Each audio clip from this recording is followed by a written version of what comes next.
Swastiastu. Om Awiganam Astu Nama Sidam. Om Sidirastu Tat Astu Nama Swahu. Om Anubadah Ketawian Iswatah. Semoga pikirannya baik datang dari segala arah.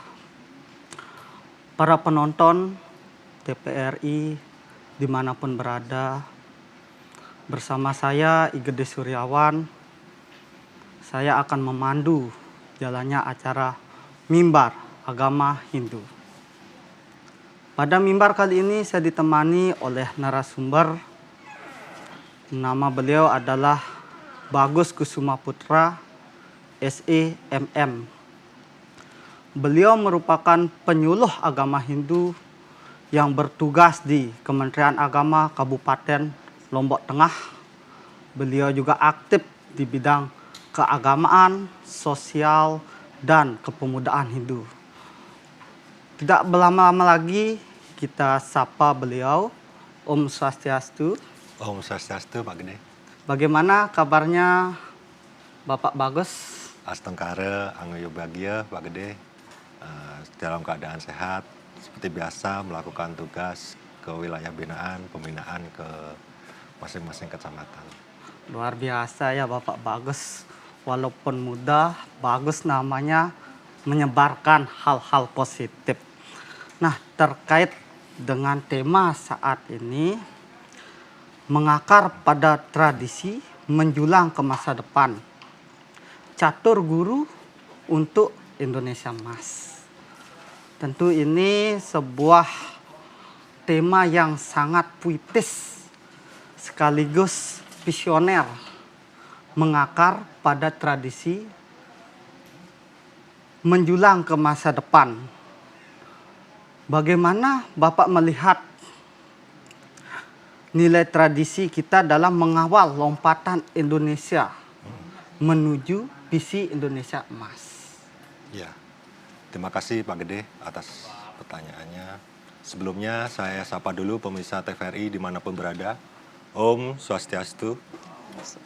Terkait dari pertanyaan dari Pak Gede tadi tentang relevansi dari catur guru terhadap tradisi dan masa depan dari generasi muda, khususnya generasi muda Hindu. Sebagaimana kita ketahui Pak Gede, tradisi adalah warisan luhur yang diturunkan dari generasi ke generasi. Jadi Indonesia ini terkenal dengan negara atau bangsa yang memiliki berbagai macam adat, budaya, baik pakaian adat, bukan hanya ajaran-ajaran budaya aja, tapi yang diajarkan dalam tradisi bangsa Indonesia adalah tradisi-tradisi yang mengajarkan berkelakuan baik sehingga mengakar kuat pada generasi muda. Sedangkan Indonesia Emas tahun 2045 adalah merupakan cita-cita dari pendiri bangsa kita, bangsa Indonesia, yang dimana saat memasuki usia ulang tahun bangsa Indonesia yang ke-100, diharapkan bangsa Indonesia ini menjadi negara yang maju, masyarakatnya sejahtera, ekonominya kuat, dan memiliki sumber daya manusia yang berkarakter kuat. Jadi ketika negara itu maju, tidak hanya sekedar maju secara teknologi, secara gedung-gedung fisik, secara fisik gedung-gedung yang tinggi, tetapi juga tetap memiliki akar budaya atau tradisi atau karakter kuat yang sebagaimana yang sudah diwariskan turun-temurun oleh leluhur kita. Sangat menarik ya pembahasan mengenai tradisi menjulang ke masa depan. Nah, juga ada tema terkait dengan catur guru. Mungkin untuk para penonton yang awam akan catur guru, bisa dijelaskan secara detail mengenai catur guru. Iya. Nike, Pak Bagus. Iya. Jadi catur guru itu ada dua suku kata Pak Gede ya, di mana itu ada catur dan guru. Pengertian dari catur merupakan dari bahasa Sanskerta yang artinya 4, sedangkan guru yang artinya sosok yang diteladani atau dihormati. Dalam catur guru itu terbagi dari 4 bagian. Ada yang pertama guru swadhyaya, yang kedua guru rupaka, yang ketiga guru pengajian, dan yang keempat adalah guru wisesa. Jadi keempat guru ini adalah pilar utama untuk membangun karakter generasi muda agama Hindu khususnya, sehingga memiliki karakter yang kuat, berbudaya, dan memiliki intelektual spiritual yang baik dan kuat untuk kehidupan sehari-hari. Tadi pembahasan mengenai pembentukan karakter, Bapak Bagus nggih. Mengapa catur guru ini menjadi pondasi yang begitu krusial bahkan mutlak jika kita ingin mewujudkan Indonesia emas. Gitu. Ya, jadi catur guru ini adalah pondasi dasar. Jadi dari keempat guru yang kita teladani tadi, ada guru swadhyaya, guru rupaka, guru pengajian, guru wisesa, itu adalah pondasi awal.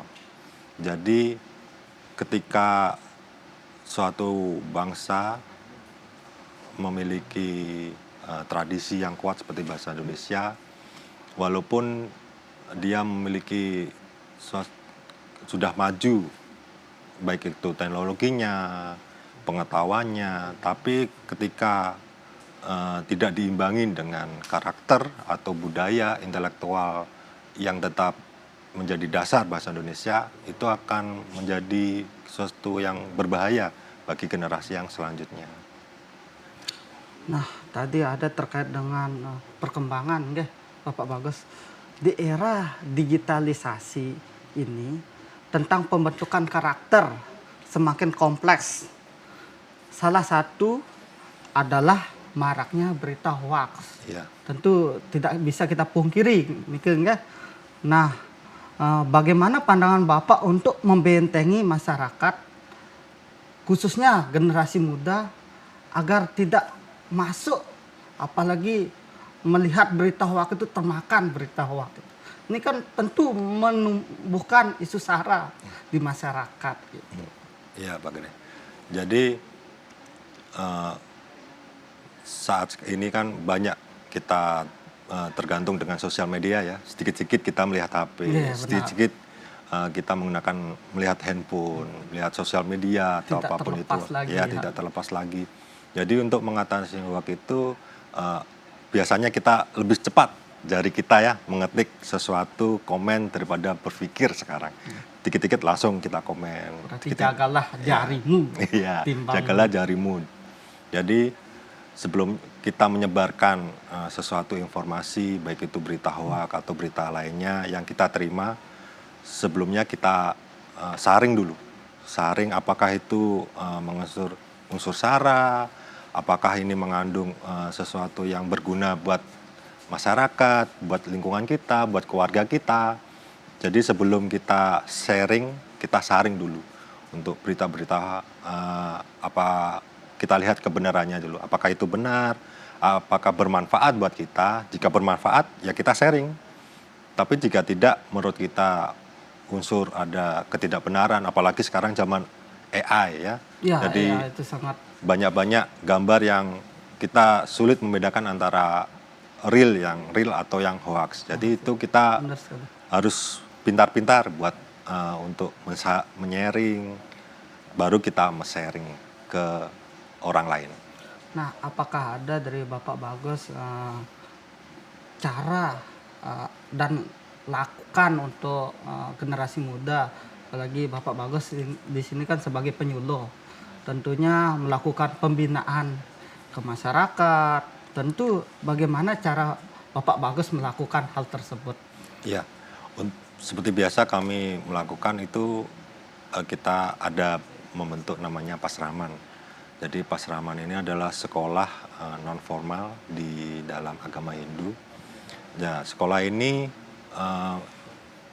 diajarkan tidak hanya seperti ilmu-ilmu pada sekolah pada umumnya ya, seperti sekolah pada harian lah.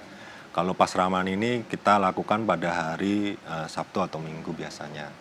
Jadi di sekolah Pasraman ini kita mengajarkan banyak bisa mengajarkan cara beribadah yang benar, cara budaya, gimana membuat cana, membuat penjor, mengajarkan tari, membaca aksara Bali. Jadi di dalam sekolah Pasraman ini kita membentuk keseimbangan antara intelektual dan juga secara spiritual. Jadi dengan Pasraman inilah kita mengajak generasi muda, khususnya adik-adik yang masih muda, yang tingkat SD atau tingkat TK, karena ini merupakan awal. Jadi di situ kita ajarkan etika sejak dini, mengajarkan cara ibadah yang benar dan baik, dan tidak lupa kita tetap menjunjung tradisi ya. Kita mengajarkan tari, mengajarkan tradisi bikin penjor mungkin, dan yang lain sebagainya. Nah, tadi sangat menarik terkait dengan Pasraman. Ya. Saya ingin mengetahui nih Bapak Bagus, apa yang menjadi perbedaan antara Pasraman sama sekolah yang pada umumnya? Gitu. Ya. Bisa dijelaskan bagi penonton yang awam terhadap Pasraman. Ya. Jadi seperti yang tadi, Pasraman itu adalah sekolah non formal dalam agama Hindu. Sedangkan kalau sekolah itu adalah kita tempat mencari ilmu ekonomi, ilmu biologi, ilmu matematika, itu yang diajarkan di sekolah-sekolah formal. Jadi di Pasraman itu yang diajarkan kembali lagi adalah secara tradisi, kembali ke tradisi. Jadi Pasraman itu tempat kita menggodok, istilahnya menyeimbangkan lah antara intelektual kita dengan spiritual. Jadi di sekolah Pasraman ini, sekolah mingguan biasanya, kita tidak hanya mengajarkan ilmu aja, tapi juga mengajarkan tradisi. Mungkin ada tari, kita mengajarkan yoga, cara sembahyang sehari-hari yang benar, mungkin mengajarkan sloka, membaca aksara Bali, seperti itu. Nah, bisa nggak Bapak Bagus menggambarkan apa sebetulnya peran strategis yang dilakukan di Pasraman untuk mengimbangi pendidikan formal anak muda? Ya, kalau biasanya kita di dalam Pasraman itu kita membuka ruang-ruang kreativitas. Jadi di situ Pasraman kita membuka ruang-ruang kreativitas buat anak muda. Jadi mengajak mereka, biasanya Pasraman ini kita bertempat di pura biasanya ya, di Bandilan Pura. Karena itu kita memanfaatkan lingkungan pura. Nah, di situ ruang-ruang kreativitas ini biasanya kita mengajarkan gamelan misalnya. Di situ ada seni gamelan, seni tabuh. Kita mengundang pelatih buat adik-adik ini diajarkan tabuh, seni tabuh. Suka yang menari, kita mengajarkan tari-tarian. Suka dengan yang lain, kita juga bisa mengundang praktisi-praktisi yang sesuai dengan keinginan mereka. Jadi Pasraman ini menjadi ruang kreativitas buat adik-adik. Jadi tidak hanya sekedar ilmu yang kita berikan atau kita bantu buat mereka, tapi juga tradisi, menjaga tradisi buat menjaga karakter yang kuat buat mereka ke depannya. Jadi secara spiritual dan intelektual mereka tetap terjaga, sehingga karakter-karakter yang mereka punya itu tetap kuat dan mengakar. Luar biasa ya. Jadi Pasraman ini sangat bermanfaat untuk generasi muda khususnya. Nah, ini ada pertanyaan, bagaimana cara kita bagi masyarakat maupun pemerintah bersinergi untuk tetap menjaga dan melestarikan pura atau tempat ibadah sebagai pusat peradaban karakter. Tapi sebelum kita menjawab pertanyaan itu, kita break dulu ya setelah iklan yang akan lewat ini.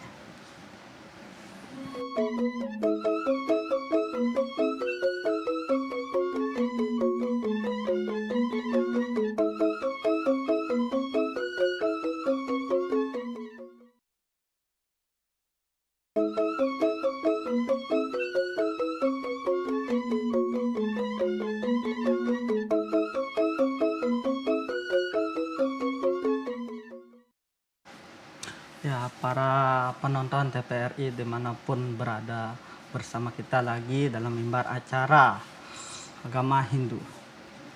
Pada mimbar kali ini tadi kita berdiskusi terkait dengan guru wisesa. Ya.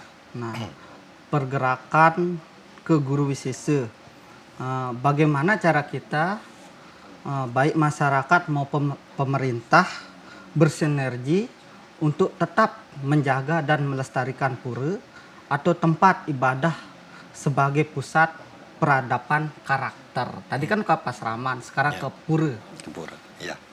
Sebelumnya mungkin kita jelaskan dulu apa guru wisesa itu ya. Jadi Ya. guru wisesa adalah guru ya yang menjadi sosok teladan itu dalam bidang kepemimpinan atau dalam hal ini pemerintah. Jadi bagaimana pemerintah dengan kita melestarikan dalam hal ini dalam agama Hindu menjaga kelestarian pura. Jadi biasanya kami dalam sebagai penyuluh di lapangan kami memanfaatkan pura, menjaga kelestarian pura itu dengan mengajak adik-adik itu untuk memanfaatkan lingkungan pura. Jadi ketika kita bersih-bersih pura, kita menjaga merawat tanaman, kita di situ membuat kuangen, kita bisa juga sambil masak-masak di situ sambil senda gurau lah di dalam pura. Jadi ketika adik-adik ini merasa nyaman di pura, oh di pura itu ternyata menyenangkan ya. Saya bisa bertemu dengan teman, bisa bersenda gurau, mendapat ilmu. Jadi ketika merasa nyaman dengan pura, maka otomatis mereka akan merasakan, oh ayo ke pura, saya nyaman dengan pura. Maka dia otomatis akan dengan senang hati ke pura, baik itu hari besar untuk persembahyangan atau acara kegiatan. Dengan begitu pura itu sebagai tempat representatif buat generasi muda Hindu khususnya untuk bersosialisasi, berkegiatan, melestarikan budaya. Jadi tempat di pura inilah tempat kita menjadi sentral buat kegiatan anak-anak muda. Nah, tadi kan di pura pembinaan, apakah ada bersinergi dengan selain pemerintah, ada ormas lain yang ikut dalam pembinaan khususnya generasi muda ini? Karena tentu banyak pihak-pihak yang tentunya ingin bersosial gitu. Biasanya kita ketika ada sesuatu kegiatan di pura tertentu misalnya, kita melihat potensi dulu, potensi daerah tersebut. Misalnya potensi buat desa wisata. Di situ kita mencoba buat adik-adik ini mengembangkan lah desa itu sehingga desa tersebut bisa secara secara geografis dan demografis bermanfaat. Karena anak muda ini kan dituntut buat kreativitas dan inovatif ya. Ada salah satu di wilayah binaan kami di Lombok Tengah, mungkin bisa di searching namanya di Sebelah Bante. Nah, penonton bisa ya, ke sana. Bisa di searching itu. Desa Bele Bante di Jenggale, Kabupaten Lombok Tengah. Itu merupakan salah satu dusun yang dimana ada umat Hindunya menjadi salah satu objek wisata, tujuan wisata. Jadi banyak turis asing yang datang ke situ karena demografis dusun tersebut di sekitarnya ada sawah, penghijauan, terus ada kolam pemancingan, ditunjang oleh sumber daya alamnya yang begitu bagus. Saat ini ada ATV, keliling desa. Nah, di dalam desa tersebut, anak-anak muda ini mulai menciptakan inovasi, kreativitas. Mereka mulai membuka web. Jadi web ini untuk memasarkan desa mereka, memasang kegiatan-kegiatan mereka. Biasanya di situ ada tari-tari ya, ada tari, terus mereka menjual kehidupan tradisional. Karena saat ini di zaman modern kan, serba cepat, serba modern.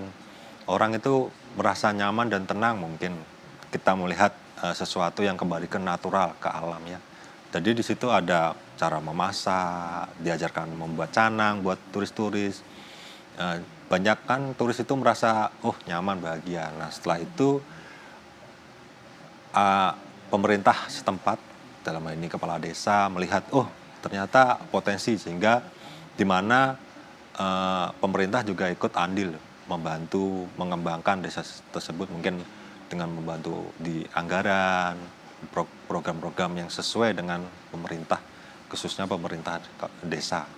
Sehingga sinergi ini dari pemerintah desa dengan adik-adik dengan memanfaatkan pura dan lingkungannya sebagai nilai tambah buat mereka sehingga mereka tidak usah jauh-jauh lagi mencari peluang kerja, cukup mereka dengan inovasi dan mengembangkan apa yang ada di sekitar mereka dan lingkungan mereka. Sangat luar biasa ternyata pembinaan yang dilakukan oleh Bapak Bagus. Nah, tadi ada pembinaan terkait dengan bermain, terus sudah gitu diceritakan ke wisata, Ya, terus ke pura. Itu pembinaan yang luar biasa. Nah, terkait itu semua, bila mana nih Pak Bagus ada pemuda yang sudah terlanjur melanggar kode etik, iya, apa yang dilakukan oleh Bapak Bagus selaku penyuluh di situ Niki? iya, terima kasih. Ya, mungkin dalam hal usia muda ya, Iya. banyak mereka mencoba ini Mencoba, ya. sehingga mereka terjerumus mungkin itu entah itu narkoba, entah itu kejahatan yang lain, asusila dan lain-lain. Saat ini kami juga ada pembinaan di lapas anak ya, lapas anak di Kabupaten Lombok Tengah di Mantang. Di situ kami menggandeng adik-adik itu. Jadi bukannya kita memusuhi mereka, Iya. menghujat mereka, menjauhi mereka, tapi kita mencoba buat merangkul mereka. Jadi kita coba menguatkan mereka mental bahwa kesalahan masa lalu mereka tidak mengganggu masa depan mereka. Kita di situ pembinaannya untuk adik-adik khususnya yang ada di lapas anak itu kita melakukan secara spiritual, yaitu dengan teori ya, kita memberi teori buat mereka. Kedua, kita memberi skill ini maksudnya kemampuan mungkin megiddo, membaca aksara Bali, jadi yoga, jadi skill dalam bidang keagamaan. Sehingga ini bermanfaat ketika mereka ada di lapas. Misalnya sedang bosan, mereka bisa megidung, membaca kidung, melafalkan mantra. Jadi secara mental dan spiritual mereka terjaga. Mereka tidak merasa dikucilkan, tapi merasa digandeng, dirangkul, bahwa oh ada loh ternyata orang yang peduli sama mereka secara agama. Jadi kita juga mendengarkan sharing-sharing dari mereka. Jadi belum tentu yang mereka sharingkan itu juga jelek. Bisa prestasi mereka, mungkin di bidang sekolah, mereka ikut paskibra, mereka jago menggamel, mereka jago mengkidung. Jadi hal-hal yang positif itulah kita lihat dan kita rangkul. Jadi kita tidak hanya melihat, oh dia jahat, dia masuk lapas berarti dia jahat. Ternyata tidak juga seperti itu. Jadi kita rangkul, kita bina, kita kuatkan mereka secara mental dan spiritual juga. Berarti selain pembinaan di pura, di Pasraman, juga ke lapas juga Iya. Bapak Bagus. Luar biasa sekali. Apakah juga menggandeng juga dari ormas lain untuk pembinaan di lapas nih kok Pak Bagus? Untuk pembinaan di lapas kita hanya antar instansi aja ya, antara instansi Kementerian Imigrasi, khususnya lapas dengan Kementerian Agama. Itu aja untuk melibatkan ormas-ormas di luar kita saat ini tidak. Jadi hanya antar instansi aja kita bekerja sama. Sangat luar biasa terkait pembinaan yang dilakukan. Tentunya ada tantangan tersendiri dalam pembinaan yang dilakukan di lapas, di Pasraman, di Pura. Nah, ketika ada tantangan itu, apakah ada solusi untuk menghadapi tantangan-tantangan yang ada? Seperti di Pura misalnya, Iya, tentu di situ tempatnya terbuka, iya, terus sudah gitu bagaimana menghadapi hal-hal seperti itu? iya. Jadi pasti ya, dalam setiap kita berkegiatan atau apapun itu pasti ada tantangannya. Jadi kalau misalnya kita di pura itu karena tempatnya terbuka, jadi biasanya hanya waktu adik-adik pulang sekolah itu yang kita makanya biasanya tantangan kita ketika berkegiatan di pura itu kita biasanya di Sabtu atau Minggu. Jadi ataupun saat mereka libur sekolah. Nah, kalau libur sekolah itu namanya kita melakukan pasraman kilat. Jadi itu kegiatan yang kita lakukan selama 3 hari atau lebih biasanya. Nah, dalam kegiatan itu eh, biasanya kendala-kendalanya itu masih bisa kita atasi lah, Pak Gede ya. Jadi masih dalam tahap yang normal. Kalau di dalam pura biasanya ya kedisiplinan waktu aja mengumpulkan mereka. Biasanya hari libur nih, sekarang saatnya libur, lebih baik tidur. Nah, seperti itu biasanya untuk mendisiplinkan mereka biasanya kita. Tapi itu semua bisa kita atasi dengan komitmen bersama. Sangat menarik jadinya. Eh, Nah, di situ kan ada pembinaan-pembinaan, solusinya sudah ada. Tapi untuk lebih mendalam tema pada saat ini kita break dulu sebentar. Setelah iklan yang satu ini.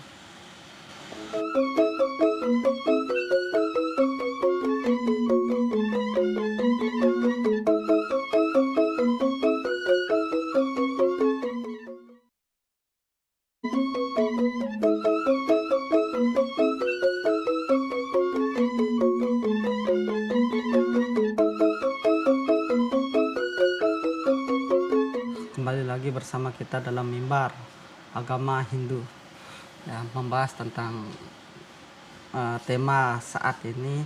Tentunya kita ada tadi membahas tentang rupake ya, guru rupake, Merupakan. guru rupake orang tua. Nah, bagaimana peran konkret orang tua dalam pembentukan karakter generasi muda Hindu? Ya. Jadi guru Rupaka adalah salah satu bagian dari catur guru ya. Jadi guru Rupaka adalah sosok atau yang teladani yang sangat dekat dengan kita yaitu orang tua. Saat ini banyak orang tua yang bekerja dari pagi sampai malam buat menghidupin keluarganya, khususnya anak-anaknya ya, buat membahagiakan mereka dengan bekerja keras. Tapi saat ini juga ada fenomena ya, anak yang melawan orang tua, anak yang sampai yang paling melakukan kekerasan terhadap orang tua, membangkang dengan perintah-perintah orang tua. Jadi dalam guru Rupake ini kita diajarkan untuk generasi muda atau anak-anak ini untuk patuh dengan orang tua. Kembali ke tradisi dulu, jadi kita sebagai anak mendengarkan petuah-petuah dari orang tua, kita sering ngobrol. Jadi ketika kita kumpul di rumah dengan orang tua, dengan keluarga, kita tidak sibuk dengan main HP aja atau bersosial media aja, tapi kita ngobrol lah dengan orang tua, kita bersenda gurau dengan orang tua. Peran orang tua sangat penting Ya, berarti ya. sangat penting. Jadi kebanyakan juga sebaliknya, ketika orang tua sibuk dengan pekerjaannya, dia tidak sempat mendidik anak-anaknya. Jadi orang tua juga harus menyadari mereka ketika udah sampai rumah harus meluangkan waktu sekitar atau 5 menit buat mendengarkan sharing-sharing atau mendengarkan kegiatan dari anak-anaknya curhat. Jadi saling apa ya, antara orang tua dengan anak itu terjadi komunikasi yang bagus. Karena dari keluarga ini merupakan awal dari pendidikan ya. Jadi pendidikan karakter yang pertama itu ya dari keluarga. Jika keluarga ini memiliki karakter, anak ini memiliki karakter yang kuat, ini akan berdampak luas terhadap bangsa, sehingga bangsa ini juga memiliki karakter yang kuat, memegang tradisi. Apakah ada pembinaan dengan keluarga terkait dengan biar anak ini bisa berkualitas Ya, menuju Indonesia Emas? ya betul. Jadi biasanya yang kita sharingkan ya, ketika bagaimana peran orang tua dan peran anak itu, kita di salah satunya dalam kegiatan pasraman. Jadi salah satu pasraman ini, kalau mungkin Pak Gede pernah waktu masa kecil atau SD atau SMA pernah namanya camping, itu ada malam jam 12 ya, malam perenungan. Nah, di dalam pasraman juga kadang kita menyelipkan. Kalau saya juret malam. Nah, gitu. jurit malam. Kalau di pasraman, kegiatan pasraman kilat, kadang kita juga menyisipkan, kita apa ya, mengumpulkan anak-anak itu, kita dudukkan, kita bikin sesuatu apa ya, menyentuh hati mereka. Setelah merasa menyentuh, menangis, kita pertemukan mereka dengan orang tua. Mereka meminta maaf, mereka apa ya, tersentuh hatinya. Nah, dalam kegiatan itu diharapkan ada sentuhan kembali. Jadi orang tua mendapatkan perannya sebagai orang tua, menyadari bahwa dia orang tua, tidak hanya sekedar mencari nafkah aja, tapi ada tanggung jawab yang lain, yaitu memberikan kasih sayang terhadapnya. Begitu juga sebaliknya dengan anak, dia tidak hanya sibuk bermain HP atau sibuk dengan dunianya sendiri, tapi dia juga harus mendengarkan, membantu orang tua, membersihkan rumah mungkin, membantu pekerjaan orang tua yang ringan-ringan, jaga kebersihan, sehingga diharapkan sentuhan orang tua dan anak ini kembali menciptakan keluarga yang harmonis dan beradab. Nah, peran orang tua ini sangat penting. Bila Niki ada sebuah bayangan dari pertanyaan tiang terkait dengan bila mana ada pemuda Ya. yang tidak memiliki orang tua. Nah, bagaimana, apakah ada lembaga khusus yang membina anak tersebut agar biar tidak melenceng, melanggar kode etik yang ada? Gitu. Ya. Ada lembaga-lembaga yang untuk anak-anak yang mungkin kurang mampu atau tidak ada orang tua atau salah satu orang tuanya atau kedua orang tuanya. Di kita ada namanya, kalau bahasa umumnya mungkin ya, panti asuhan. Jadi di panti asuhan yang berbasis agama Hindu ini, di situ kita menampung anak-anak ini. Jadi mereka kita ajarkan seperti sekolah formal pada umumnya ya, dari etika, sopan santun, tanggung jawab, toleran. Selain itu kita juga mengajarkan mentalnya, fisiknya, jadi tidak merasa rendah diri lah dengan saya tidak punya siapa-siapa, orang tua saya tidak lengkap atau gimana. Jadi di situ, di dalam situ mereka merasa satu perasaan lah, sehingga ketika satu perasaan kita ajarkan, mereka merasa ada motivasi, jadi menekan tindakan-tindakan yang anak muda bisa lakukan, melakukan kekerasan, nyakitin orang lain, mencuri dan lain sebagainya, narkoba, terjumus. Itu sangat berbahaya Ya. tuh untuk perubahan mental Betul. generasi muda. Nah, tentunya Bapak Bagus, adakah pembinaan yang dilakukan? Kan offline aja dilakukan gitu kan. Ya, betul. Apalagi sekarang perkembangan zaman sudah beda sama yang Ya, dulu. betul. Dulu pakai lampu lilin, sekarang sudah elektronik. dan dulu mungkin HP-nya jadul, tidak mengenal internet, tapi sekarang berkembang pesat. Khususnya AI itu Ya. sangat berkembang. Apakah ada pembinaan digital untuk khususnya generasi muda yang pencinta dunia digital tersebut? Iya. Saat ini kan AI berkembang terus ya. Iya. Kecerdasan intelektual, kita tidak bisa memungkirin kemajuan teknologi.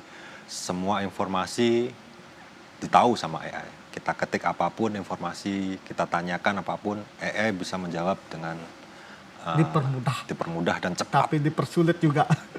Tapi kelemahan dari AI ini, dia tidak punya etika. Nah, dia tidak mengajarkan. Nah, selain kita offline tadi, kita juga ada online. Jadi di penyuluh juga kita ada penyuluhan secara online. Jadi kita menyebarkan bisa sloka, bisa kita mengajarkan merawat tanaman. Apalagi sekarang Kementerian Agama sedang ada programnya buat menanam ya. Jadi melepaskan ikan, merawat tumbuhan seperti itu. Jadi secara online kita mengajarkan itu. Kita memberikan sloka, cara tulisannya yang benar. Ternyata dari online itu banyak komentar-komentar yang merasa terbantu dengan adanya online. Mungkin karena perkembangan zaman, sekarang orang dengan HP dengan mudah ketika melihat kita, oh bagus ini tentang agama, karena sangat jarang orang itu membuka tentang agama. Iya, benar sekali. Tapi ketika ada di beranda mereka, bagus nih tentang agama, mereka merasa, ternyata kayak gini ya Hindu itu ya. Jadi secara luas menambah pengetahuan, baik itu bagi umat Hindu khususnya dan yang lainnya. Jadi menambah wawasan mereka, ternyata gini ya, ada Hindu caranya sembahyang. Oh ini ya arti bunga dalam agama Hindu. Oh ini ya Tuhan yang di dalam agama Hindu. Nggak pernah live juga. Ya. Bagusnya untuk memberikan pembinaan gitu. Luar biasa kalau yang melihat pembinaan yang dilakukan bukan hanya offline aja tapi online juga. Nah tentunya itu kalau online kan ada tantangan-tantangan tersendiri nih ke. Bisa nggak memberikan solusi, apalagi tentunya Bapak Bagus di Lombok Tengah kan kita lihat tersendiri, apalagi ada di wilayah yang sulit sinyal gitu kan. Bagaimana menyikapi hal tersebut? Kalau selama ini, kalau secara online mungkin tidak terlalu banyak kendalanya ya. Mungkin terkendala hanya di komentar-komentar. Ya. Biasanya komentar-komentar dengan akun-akun anonim itu mereka menanyakan yang ya hanya asal ketik aja gitu. Jadi mereka tidak serius untuk bertanya. Mereka mungkin ketika kita membuat konten, mungkin itu aja komentar-komentar yang apalagi ada botnya mungkin ya, atau komentar-komentar yang berbau yang lain, rasis dan sara. Mungkin itu aja kendala-kendala kita. Nah, untuk menyikapi itu ya kita jawab lagi dengan pengetahuan Hindu. Contoh pernah bikin tentang Trimurti ya, 3 agama dalam agama Hindu. Mereka berarti Tuhan dalam agama Hindu itu ada 3. Nah di situ kita harus tidak terpancing emosi. Kita menjelaskan, ini loh Brahma Wisnu Siwa, apa fungsinya, apa maknanya dalam agama Hindu gitu. Sangat menarik. Nah, harapan Bapak Bagus untuk kedepannya nanti. Tapi sebelum menyampaikan harapan kepada generasi muda dan penonton TVRI di mana, kita break dulu setelah satu ini.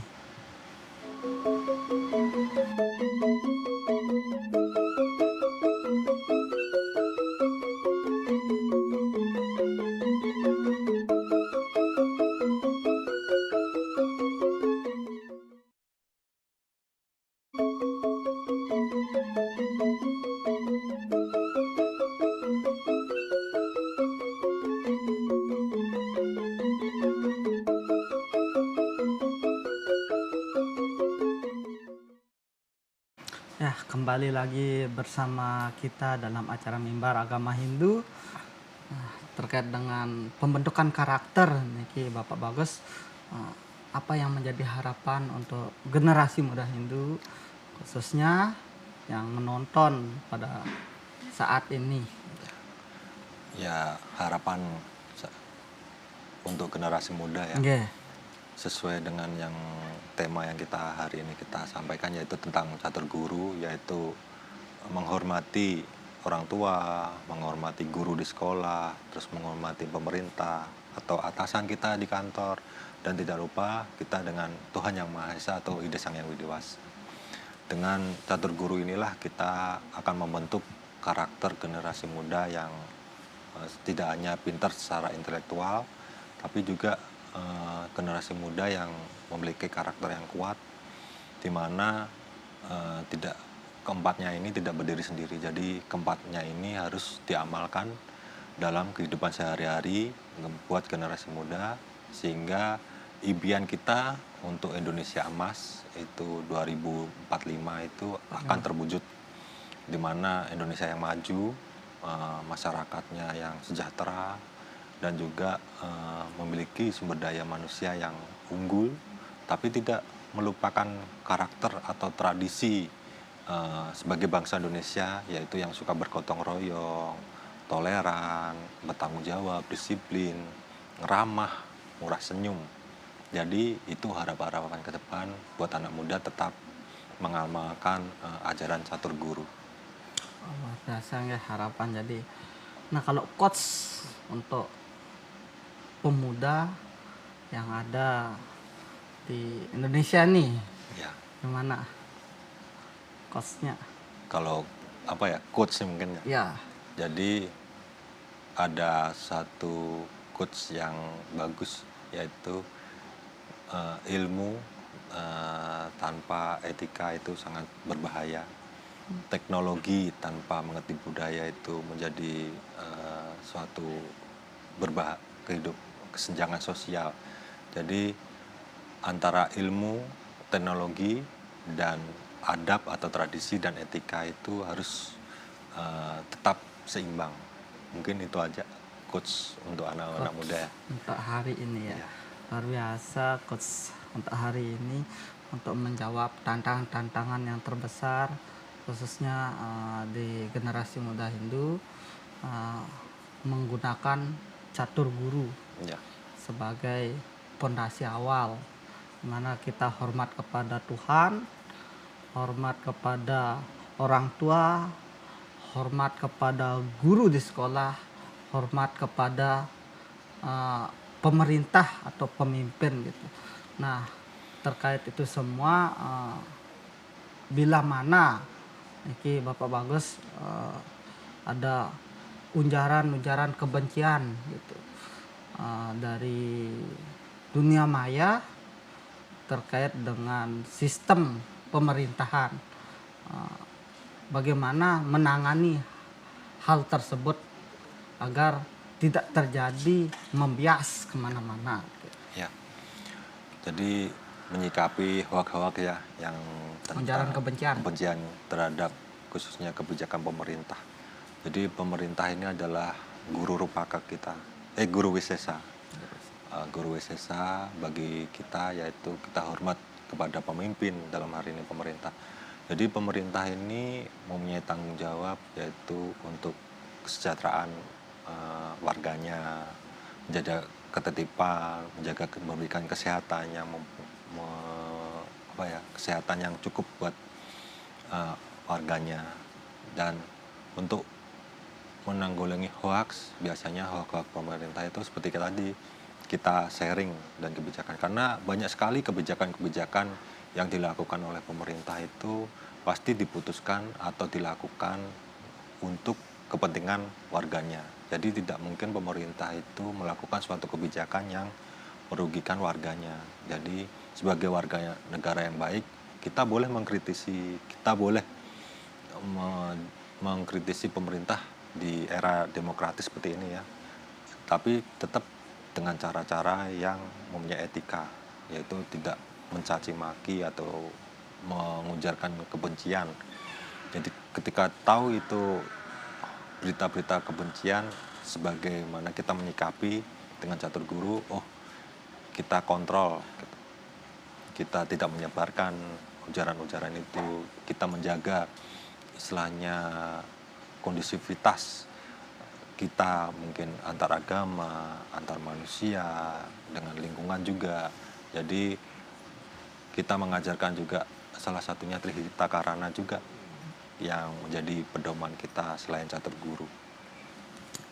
Sangat menarik nasihat-nasihat dan harapan dari Bapak Bagus terkait dengan pembentukan karakter.